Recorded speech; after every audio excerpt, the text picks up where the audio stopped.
Hello दोस्तों। Very good morning. आज की क्लास में हम करेंगे संविधान का भाग दो। इससे रिलेटेड जो एमसीक्यू क्वेश्चंस हैं, नागरिकता से संबंधित जो एमसीक्यू क्वेश्चंस हैं वो बनाएंगे। जैसा कि आपको पता है कि भाग दो में नागरिकता का वर्णन दिया गया है अनुच्छेद 5 से लेकर 11 तक। ठीक है, अनुच्छेद 5 से लेकर 11 तक। दोस्तों, इसका एक डिटेल्ड वीडियो अपलोड किया हूं मैं, जिसमें अनुच्छेद 5 से लेकर 11 तक को डिटेल में डिस्कस किया हूं।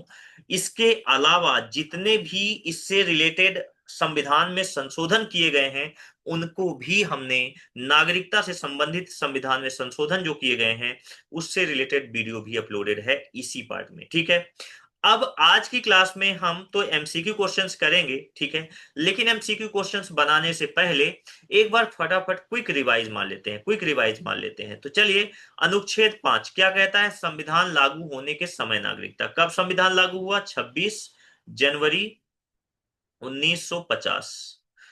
जब 26 जनवरी 1950 को संविधान लागू हुआ तो तीन प्रावधान बनाए गए नागरिकता देने के लिए। एक तो जन्म के आधार पर, कि अगर किसी का जन्म भारत में होता है वह नागरिक कहलाएगा। दूसरा, अगर किसी के माता पिता या दादा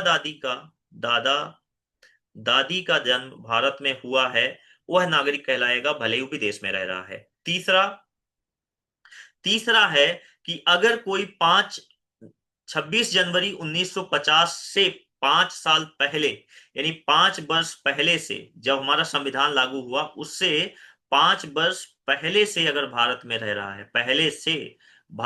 रहा है, तो उसे भारत की नागरिकता दी जाएगी। अनुच्छेद 6 कह रहा है कि पाकिस्तान से आए हुए प्रवासियों की नागरिकता, यानी कि जब पार्टीशन हुआ 15 अगस्त 1947 को, 15 अगस्त 1947 को, तो पाकिस्तान से जो लोग भारत आए उनको नागरिकता देने का प्रावधान है। ठीक है, लेकिन इसमें कहा गया है कि एक विंडो ओपन की गई थी 15 अगस्त 1947 से, 15 अगस्त 15 अगस्त 1947 से 19 जुलाई 19 जुलाई 1948 तक, 19 जुलाई 1948 तक कहा गया कि इस टाइम फ्रेम में अगर कोई पाकिस्तान से भी भारत आया है उसको नागरिकता दी जाएगी। लेकिन 19 जुलाई 1948 को भारत सरकार ने एक सिस्टम लागू कर दिया गया जिसका नाम था परमिट सिस्टम, परमिट नियम। अब अगर कोई पाकिस्तानी भारत आएगा तो उसे परमिट लेना पड़ेगा, और परमिट के आधार पर 6 माह उसे भारत में इंतजार करना पड़ेगा, रहना पड़ेगा, और तब उसको नागरिकता दी जाएगी। समझ आई बात? 19 जुलाई 1948 के बाद अगर कोई भारत आएगा तो परमिट लेकर वो 6 माह का इंतजार करेगा, तब उसे नागरिकता दी जाएगी। क्लियर? अनुच्छेद 7 क्या कह रहा है? तो अनुच्छेद 7 कह रहा है कि पाकिस्तान में प्रवास कर गए लोगों की नागरिकता। इसको समझिए क्या कह रहा है। हुआ क्या दोस्तों, जब भारत स्वतंत्र हुआ, पाकिस्तान स्वतंत्र हुआ, यानी पार्टीशन हुआ, तो बहुत सारे लोग पाकिस्तान से भारत आए और कुछ लोग भारत से पाकिस्तान भी गए। अब वो भारत से पाकिस्तान तो चले गए, लेकिन जब वहां कुछ दिन रहे तो उनको लगा कि नहीं यार, ये जगह सही नहीं है, हमें भारत जो है, हमें भारत में ही रहना है। तो ये लोग पहले भारत से पाकिस्तान गए। अनुच्छेद 7 क्या कह रहा है कि पहले भारत से पाकिस्तान गए और फिर पाकिस्तान से जो लोग वापस आए उनकी नागरिकता का वर्णन अनुच्छेद 7 में है। तो इसमें कहा गया है कि अगर कोई भारत से पाकिस्तान गया और पाकिस्तान से पुनः भारत आया, यानी कि सुबह का भूला शाम को वापस आया, तो उसे हम नागरिकता देंगे। लेकिन उसमें कहा गया कि अगर आप 19 जुलाई 1948 से पहले भारत आ गए तभी आपको नागरिकता दे दी जाएगी। अगर 19 जुलाई 1948 के बाद आप भारत में एंट्री कर रहे हो तो आपको परमिट लेना पड़ेगा, 6 माह का इंतजार करना पड़ेगा, तब आपको नागरिकता दी जाएगी। अनुच्छेद 8 क्या कह रहा है? भारत के बाहर रहने वाले भारतीय मूल के व्यक्तियों की नागरिकता। ऐसे लोग जिनका मूल ओरिजिन तो भारत का है, माता पिता दादा दादी तो यहाँ की पैदाइश है यानी भारत की, लेकिन वो विदेश में रह रहे हैं, तो वो भी भारत के नागरिक कहलाएंगे, यानी उनको भी भारत की नागरिकता दी जाएगी अगर वो भारतीय मूल के हैं, उनके माता पिता या दादा दादी भारत के वासी थे। ठीक है, अनुच्छेद 9 क्या कह रहा है? कि विदेशी नागरिकता ग्रहण कर लेने पर नागरिकता का स्वयं समाप्त हो जाना। यानी कि अगर कोई भारतीय नागरिक है परंतु उसने विदेश की नागरिकता, किसी दूसरे देश की नागरिकता अर्जित कर ली, तो यहां से उसकी नागरिकता स्वतः ही समाप्त हो जाएगी। हमारे यहाँ दो देश की नागरिकता रखने का प्रावधान नहीं है। ठीक है।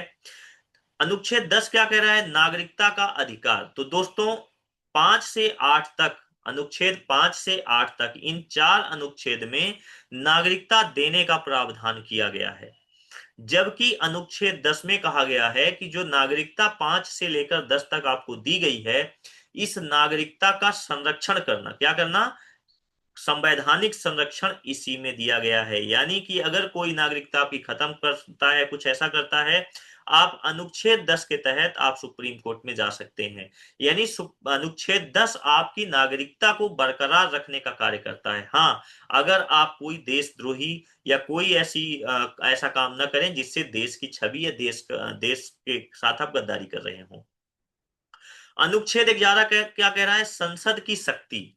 संसद की शक्ति का मतलब यह है दोस्तों कि हमारा जो संविधान बना था, हमारे संविधान में कोई खास नागरिकता देने के लिए नियम नहीं बनाए गए थे। ये जो नियम बनाए गए उस समय की परिस्थितियों के हिसाब से नियम बनाए गए थे। तो अनुच्छेद 11 में संसद को यह शक्ति दी गई कि भविष्य में कभी भी संसद समय के अनुसार नागरिकता का कानून बना सकता है। ठीक है। और फिर संसद ने कानून बनाया भी, तो इसीलिए ध्यान रखना है कि नागरिकता से संबंधित कानून बनाने का अधिकार किसको है? तो संसद को है। ये बात समझ आ गई। फटाफट देख लेते हैं क्विक कि कौन कौन से अभी प्रमुख संविधान में संशोधन हुए, कब नागरिकता का कानून बनाया गया। तो दोस्तों आपको अभी बताया कि पहला, अभी बताया नहीं तो सुन लीजिए, पहला जो नागरिकता अधिनियम है, नागरिकता नागरिकता अधिनियम, तो आजादी के बाद पहला नागरिकता अधिनियम बना 1955 में। 1955 में पहला नागरिकता से संबंधित कानून बनाया गया और इस अधिनियम में पांच पांच तरीके दिए गए, 5 तरीके नागरिकता देने का। तो नागरिकता प्रदान करने के लिए प्रदान करने के लिए 5 नियम दिए गए, जबकि नागरिकता छीनने के लिए, खत्म करने के लिए, नागरिकता समाप्त करने के लिए 3 नियम दिए गए। 5 नियम कौन कौन से हैं जिसके माध्यम से नागरिकता दी जाती है? पहला है जन्म के आधार पर, दूसरा है वंश के आधार पर, जैसा कि हम सब वंश के आधार पर ही नागरिक हैं। तीसरा है पंजीकरण के आधार पर, पंजीकरण के आधार पर। चौथा है देशीकरण के आधार पर, देशीकरण के आधार पर। और पांचवा है आपका भूमि भूमि अधिग्रहण भूमि अधिग्रहण अधिग्रहण के हिसाब से। अभी फटाफट समझा देते हैं। जन्म, कोई भी अगर भारत में जन्म लिया है 1955 से लेकर 1 जुलाई 1987, 1 जुलाई 1987 तक, 1 जुलाई 1987 तक वह भारत का क्या कहलाएगा? नागरिक। 1 जुलाई 1987 तक, अगर 1955 से 1987 तक अगर कोई भारत में जन्म लिया वो भारतीय नागरिक कहलाएगा। बहुत ही बकवास कानून था दोस्तों। यहां पर इसके अनुसार इसका बहुत मिसयूज किया गया, खासकर पाकिस्तान, नेपाल और बांग्लादेश की तरफ से, कि कोई भी विदेशी भी है अगर भारत आया, घूमने भी भारत आया, लेकिन बच्चा यहां जन्म हो गया तो भारत का नागरिक हो जाएगा। सोचिए कितना लचीला, कितना बेकार कानून था ये। ठीक है। और इसको सुधारा कब गया? 1987 में। ठीक है। तो ये जन्म के आधार पर नागरिकता का वर्णन था 1955 से लेकर 1987 तक। वंश, सभी हम जैसे हम लोग सब वंश के आधार पे हैं, क्योंकि हमारे माता पिता दादा दादी सब यहीं पैदा हुए, तो हम लोग वंश के आधार पर यहाँ के नागरिक हैं। तीसरा है पंजीकरण। अगर कोई भारतीय मूल का व्यक्ति जो अब विदेश की नागरिकता लिया हुआ है, वह भारत की नागरिकता स्वयं चाहता है, या कोई विदेशी व्यक्ति भारत के किसी भी व्यक्ति के साथ शादी कर लेते हैं, ठीक है, मैरिज कर लेते हैं, और वो पंजीकरण के माध्यम से भारत के नागरिक बन सकते हैं, और इसका समय काल है 7 साल। 7 साल इंतजार करना पड़ेगा, भारत में रहना पड़ेगा, और फिर पंजीकरण के माध्यम से वो भारत के नागरिक बन सकते हैं। ठीक है। देशीकरण, देशीकरण किसके लिए है? तो देशीकरण ये विदेशियों के लिए है। जो कोई विदेशी मूल का व्यक्ति है, अगर वो भारत में रहना चाहता है तो उसे 11 साल इंतजार करना पड़ेगा, 11 साल भारत में रहना पड़ेगा, यहाँ की कोई एक भाषा समझनी पड़ेगी, यहाँ का कल्चर समझना पड़ेगा, तब जाके वो देशीकरण के माध्यम से भारत की नागरिकता के लिए अप्लाई कर सकता है। भूमि अधिग्रहण, मान लीजिए अगर भारत कोई भी विदेशी भूमि को अधिग्रहित कर लेता है, ठीक है, तो वहां के लोगों की नागरिकता स्वयं भारतीय हो जाएगी। ठीक है। और समाप्त करने के 3 नियम क्या क्या हैं? समाप्त करने का पहला नियम है स्वतः समाप्त कर दी जाए। स्वतः, स्वतः कब समाप्त हो जाएगी? यानी स्वतः भारत की नागरिकता कोई छोड़ दे। ठीक है। दूसरा, अगर कोई दूसरे देश की नागरिकता ले ले, क्या ले ले? दूसरे देश की नागरिकता ले लेगा तो उसकी स्वयं नागरिकता खत्म हो जाएगी। तीसरा, अगर कोई व्यक्ति भारत के विरोध में, यानी देशद्रोह करता है, क्या करता है? देशद्रोह करता है, या दुश्मन देश को यहाँ की खुफिया जानकारी पहुंचाता है, ऐसा कोई काम कार्य करने पर, ठीक है, उसकी नागरिकता समाप्त हो जाएगी। ठीक है। तो ये 5 तरीके हैं नागरिकता देने के, और 3 तरीके हैं नागरिकता लेने के। तो ये पहला नागरिकता से संबंधित कानून बनाया गया था 1955 में। फिर इसको समय समय पर इसको क्या किया गया दोस्तों? संशोधन किया गया है। तो जैसा कि मैंने बताया था कि 1955 से लेकर 1987 तक ये ऐसा ही नियम था कि कोई भी जन्म लेगा, चाहे कहीं का भी हो, भारत का कहलाएगा। तो एक संविधान संशोधन आया पहला 1986 में। 1986 में संशोधन किया गया कि नहीं, अब माता पिता में से कोई एक भारत का होगा, तभी वह भारत का नागरिक कहलाएगा। यानी माता पिता में से कोई एक भारत का हो और बच्चा यहाँ पैदा होगा तो भारतीय कहलाएगा। और उसमें पिता को ज्यादा वरीयता दी गई कि पिता के नाम से ज्यादा जल्दी से नागरिकता मिल जाएगी। ठीक है। इसके बाद एक दूसरा संशोधन हुआ 1992 में। यहां पर कहा गया कि 1992 के बाद कहा गया कि माता और पिता दोनों में से कोई भी अगर भारत का नागरिक है तो उसका बच्चा अगर यहाँ पैदा होता है तो नागरिकता उसको मिल जाएगी। दोनों को बराबर इक्वल वरीयता दी गई। पहले पिता को ज्यादा वरीयता थी, अब माता और पिता दोनों को इक्वल वरीयता थी। यहां पर एक और चीज बताया गया कि जो देशीकरण था, देशीकरण और पंजीकरण, इन दोनों को भी नियम इसके थोड़ा ठीक बनाए गए और इसको ज्यादा ढंग से परिभाषित किया गया, पंजीकरण को भी। ठीक है, पंजीकरण को भी। ठीक है। इसके बाद तीसरा संविधान संशोधन आया 2003 में। 2003 में इसमें एक और सुधार किया गया कि ये जो माता पिता हैं दोनों में से एक तो भारतीय होने चाहिए, माता और पिता में से दोनों एक भारतीय होने चाहिए, दोनों में से कोई एक होना चाहिए, और दूसरा वैध यानी लीगल माइग्रेंट होना चाहिए। ऐसा नहीं कि अवैध कोई घुसपैठ यहाँ आ गया, किसी से शादी कर लिया, उसका बच्चा भारतीय हो जाएगा, नहीं। तो बोला गया कि माता पिता में से कोई एक भारतीय हो और दूसरा वैध नागरिक हो, वैध माइग्रेंट हो। समझ आई बात? दूसरा जो स्पाउस होगा वो वैध रूप से भारत में रह रहा हो। इसके साथ ही यहां पर ओसीआई सिस्टम यहां इंट्रोड्यूस किया गया, ओवरसीज सिटीजन ऑफ इंडिया का नियम भी यहां पर लाया गया। ठीक है। चौथा, 2005 में संशोधन आया, जिसमें 2005 में संशोधन आया दोस्तों, जिसमें ओसीआई जो सिटीजन ये था, इसके प्रावधान को इसके प्रावधान में बदलाव किया गया। ओसीआई इंट्रोड्यूस कब किया गया था? तो ये इंट्रोड्यूस तो कर दिया गया था कब? 2003 में। लेकिन इसके प्रावधान को अच्छा और सुदृढ़ कब बनाया गया? 2005 में। ठीक है। और इसमें से बहुत सारी सुविधाएं भी ओसीआई कार्ड धारकों को दी गई, बहुत सारी सुविधाएं ओसीआई कार्ड धारकों को दी गई। ठीक है दोस्तों। इसके बाद अगला संशोधन आया 2015 में।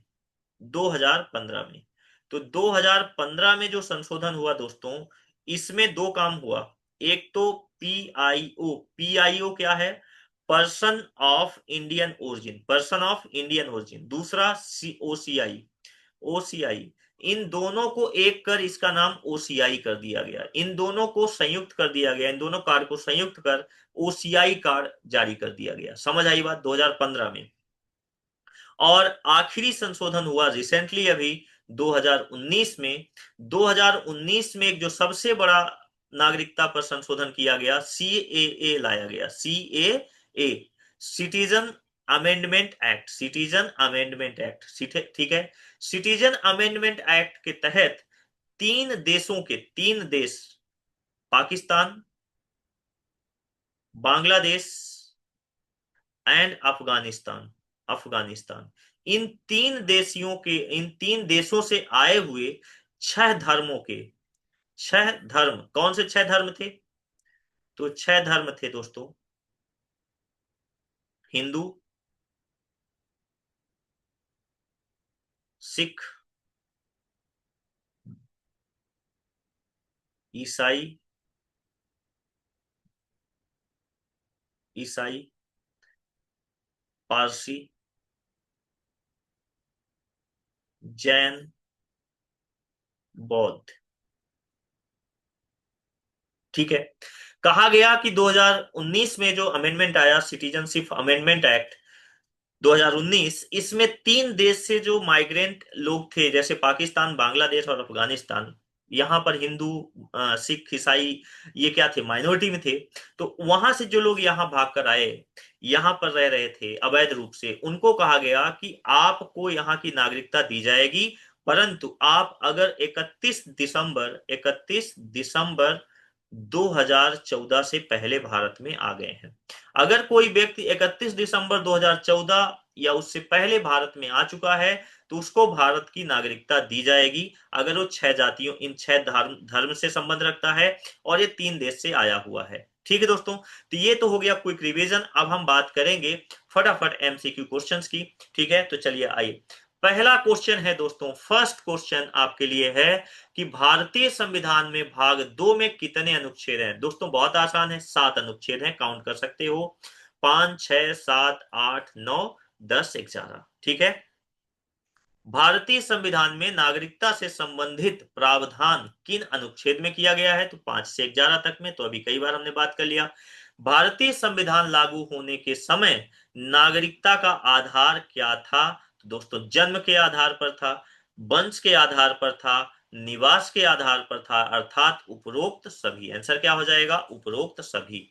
अनुच्छेद 5 के अनुसार संविधान के प्रारंभ पर भारत का नागरिक कौन माना जाता है? 5 में हमने क्या बोला था कि 5 में भारत में जन्मा व्यक्ति, भारत में 5 वर्ष से अधिक समय रह रहा है, वह भी होगा, और विदेश में जन्मा भारतीय मूल का व्यक्ति है, वह भी भारत का नागरिक होगा। भारत में अधिवास रखने वाला व्यक्ति, यानी जो भी इन सब में से अधिवास रख रहा है मूल रूप से, वो क्या हो जाएगा?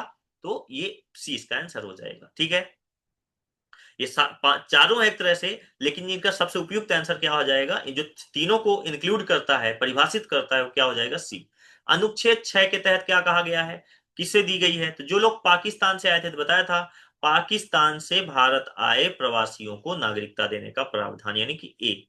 अनुच्छेद 7 में क्या कहा गया है कि भारत की नागरिकता कौन खो देगा? अगर कोई भारतीय जो पाकिस्तान चला गया, तो मैंने क्या बोला था कि अनुच्छेद 7 में कि बहुत सारे भारत, मतलब पाकिस्तानी भारत आए, लेकिन बहुत कुछ, मतलब थोड़े कुछ मात्रा में भारत के लोग पाकिस्तान भी गए। तो ऐसे लोग जो पाकिस्तान चले गए और वहीं बस गए, वो तो भारत की नागरिकता खो देंगे। लेकिन मैंने बोला था कि अगर भारत से पाकिस्तान गए और पाकिस्तान से दोबारा वापस आ गए, तो उनको नागरिकता दी जाएगी। लेकिन यहाँ क्या कह रहा है कि भारत का नागरिकता कौन खो सकता है? भारत में जन्म व्यक्ति, भारत छोड़कर जो पाकिस्तान जाएगा उसकी नागरिकता चली जाएगी। भारत की नागरिकता प्राप्त करने के न्यूनतम निवास अवधि क्या है? तो 7 वर्ष न्यूनतम है दोस्तों, जिसमें हमने आपको बोला था कि अगर कोई पंजीकरण के माध्यम से लेता है तो 7 साल, देशीकरण के माध्यम से 11 साल। भारतीय संविधान के अनुसार नागरिकता से संबंधित कानून बनाने का अधिकार किसे दिया गया है? तो संसद को। नागरिकता अधिनियम 1955 किस अनुच्छेद के तहत संविधान में संशोधन करता है? तो अनुच्छेद 11। ठीक है, अनुच्छेद 11। भारत में एकल नागरिकता का प्रावधान किसके द्वारा सुनिश्चित होता है? तो नागरिकता, ठीक है, नागरिकता किसमें दिया गया है? संविधान के भाग 2 में। ठीक है, बहुत आसान। अनुच्छेद 8 के तहत नागरिकता किसे प्रदान की जा सकती है? अनुच्छेद 8 के तहत नागरिकता किसे प्रदान की जा सकती है? विदेश में रहने वाले भारतीय मूल के व्यक्तियों को, भारत में जन्मे विदेशी नागरिकों को, 5 वर्ष तक भारत में रहने वाले व्यक्तियों को, सभी विदेशी नागरिकों को। क्या कह रहा है, अनुच्छेद 8 किस क्या बोला है, तो अनुच्छेद 8 बोला है कि अगर कोई विदेश में रहने वाला भारतीय मूल का व्यक्ति नागरिक कहलाएगा, यानी कि ऑप्शन ए। अनुच्छेद देखना है किसकी बात कर रहा है। भारत में दोहरी नागरिकता का प्रावधान किसके लिए लागू होता है। दोस्तों वैसे तो ओसीआई के लिए कह सकते हो, क्योंकि ओसीआई को एक तरह से नागरिकता के कुछ प्रावधान दिए जाते हैं, परंतु ये भारतीय नागरिक नहीं कहलाता है, यानी ये किसी के लिए नहीं होगा, ऐसी ध्यान रखना है, ये किसी के लिए नहीं होगा, ठीक है। नागरिकता अधिनियम 1955 में संशोधन किस वर्ष में किया गया था, जिसमें ओसीआई की अवधारणा शुरू हुई। तो ओसीआई की अवधारणा 2003 में शुरू हो गई थी और 2005 में दोस्तों व्यवस्थित इसके प्रावधान में चेंज किए गए और इनको कुछ सुविधाएं भी मुहैया कराई गई। भारत की नागरिकता समाप्त हो सकती है यदि कोई व्यक्ति विदेशी नागरिकता स्वीकार कर ले। बहुत आसान है। नागरिकता समाप्त करने का अधिकार किसके पास है? केंद्र सरकार के पास, राज्य सरकार के पास, सर्वोच्च न्यायालय या संसद के पास। तो दोस्तों केवल और केवल केंद्र सरकार के पास, और केंद्र सरकार में भी जो होम मिनिस्ट्री होगी, ठीक है, गृह मंत्रालय के पास नागरिकता देने लेने और इससे संबंधित कानून बनाने का अधिकार गृह मंत्रालय के पास होता है। अनुच्छेद 9 के अनुसार भारत की नागरिकता कौन नहीं प्राप्त कर सकता। तो 9 में क्या कहा गया है कि अगर कोई व्यक्ति विदेशी नागरिकता स्वीकार कर लेगा तो भारत का व्यक्ति नहीं रहेगा। समझ आ गई बात। नागरिकता अधिनियम 1955 के अनुसार नागरिकता प्राप्त करने के कितने तरीके दिए गए हैं, तो बताया था कितने तरीके हैं, 5 तरीके हैं, ठीक है। जन्म से, वंश वंश से, पंजीकरण से, देशीकरण से और भूमि अधिग्रहण से। निम्नलिखित में से कौन सा नागरिकता प्राप्त करने का तरीका नहीं है। जन्म से, वंश से, पंजीकरण से नागरिकता प्राप्त होती है, नौकरी से नहीं होती। भारत की नागरिकता के लिए पंजीकरण हेतु कितने समय तक भारत में रहना आवश्यक है। तो पंजीकरण के लिए बताया था 7 साल और देशीकरण के लिए 11 साल। ध्यान रखिए।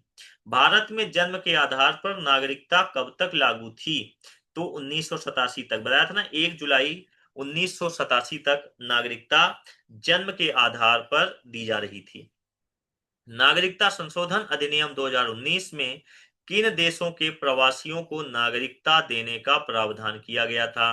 तो मैंने बताया था पाकिस्तान, बांग्लादेश और भारत से जो अप्रवासी भारत आएंगे, छह धर्म के, है ना, उनको नागरिकता दी जाएगी। नागरिकता संशोधन में कितने धर्मों के प्रवासियों को नागरिकता दी जाएगी। जो 2009 में 19 में सीएए एक्ट आया था, इसके तहत कितने धर्म के लोगों को कंसीडर किया गया था, तो कितने, 6 बताए थे। निम्नलिखित में से कौन सा धर्म नागरिकता संशोधन अधिनियम 2019 में शामिल नहीं है, तो मुस्लिम शामिल नहीं है। हमने बताया था हिंदू, सिख, ईसाई, जैन, पारसी, बौद्ध, ठीक है, ये सारे थे। भारत की नागरिकता स्वेच्छा से त्यागने का प्रावधान किसमें दिया गया है, तो 1955 में, ठीक है।